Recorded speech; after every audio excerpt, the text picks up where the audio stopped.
Hello বন্ধুরা, আজকে আমাদের বাড়িতে গুড় পিঠা বা এরসা পিঠা বানানো হচ্ছে। কিভাবে বানানো হয় প্রসেসটা দেখুন। এটা হচ্ছে আপনার গুড় এবং গুড়ি, মানে চালের গুড়ি, যেটা চালের আটা বলা হয়, সেটা দিয়ে মাখা হয়েছে এবং পাতের উপরে সেটাকে ধীরে ধীরে এরকম করে ছাড়া হবে। এবার তেলের মধ্যে ছাড়া হবে। ছাড়াও একটা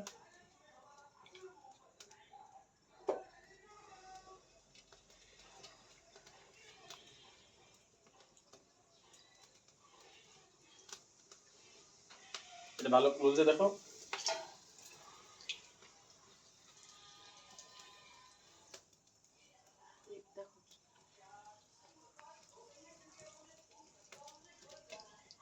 আমি একটু আগুন করাতে ব্যস্ত হয়ে পড়েছি।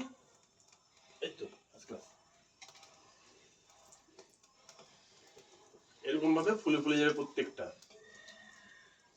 এটা খেজুর গুড়ের খেজুর গুড়, চাল গুঁড়ি, যেটাকে চালের আটা বলা হয়, সেটার মিশ্রণে এটা বানানো হয়। এটা রাখা যায় বহুদিন, আপনাদের স্টোর করে রাখতে পারবেন অনেক দিন।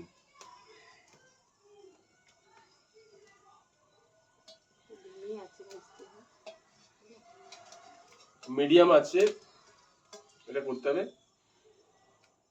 High to low to high medium আছে, না হাইয়ে চলবে না মিডিয়ামে চলবে, এই না লোয়ে চলবে।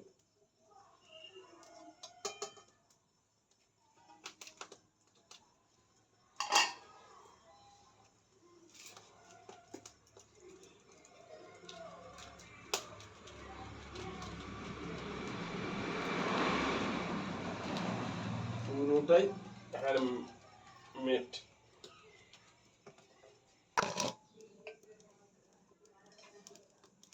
এটা দেখছেন, এটা খেজুর গুড়, প্রায় 1 কাপের মতো খেজুর গুড় নিয়েছি। দিয়ে খেজুর গুড়টাকে এইভাবে এইভাবে এইভাবে করে ঠেসে নিতে হয় অনেকক্ষণ। এভাবে এইভাবে ঠাসা হয়ে গেলে চালের গুঁড়ো এরকম এইভাবে এইভাবে মেখে নিতে হয়। দিয়ে অল্প শক্ত করে অল্প অল্প, এই যে আমি যেভাবে মেখেছি এরকম আপনারা চালের গুঁড়ো দিবেন আর এইভাবে এইভাবে থেসে থেসে মাখবেন। মিনিট 15-20 এইভাবে মেখে ছেড়ে দেবেন। তারপরে 20 মিনিট পরে দেখবেন, যদি গুন্নাটা অল্প সামান্য মনে হয় যে পাতলা হয়েছে, তাহলে আর অল্প চালের গুঁড়ি এইভাবে এভাবে ছড়িয়ে নেবেন আর একটু এভাবে এভাবে মাখবেন।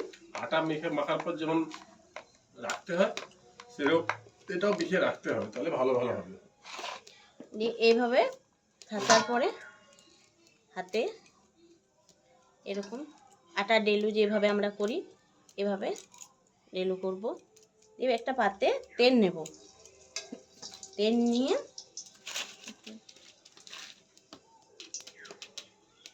এটাকে খুব বেশি পাতলা করা চলবে না, আবার খুব বেশি মোটাও করা চলবে না। যদি বেশি মোটা করি তাহলে ভিতরটা একটা ডেলার মতো হয়ে যাবে, শক্ত ডেলার মতো হয়ে যাবে। এটা একটু পাতলাও, খুব বেশি পাতলা না খুব বেশি মোটা না। এভাবে দিয়ে তেলে ছাড়লে লুচির মতো ফুলে উঠবে।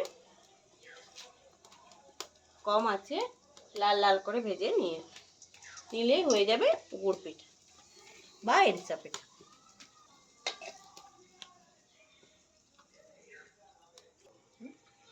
এটা খুব সহজ পদ্ধতি, সবাই অতি অবশ্যই বানাবেন এবং আমাকে কমেন্টে জানাবেন বানানোর পরে কার কেমন হয়েছে। আমার ভিডিওটি যদি ভালো লাগে অতি অবশ্যই লাইক এবং সাবস্ক্রাইব করবেন।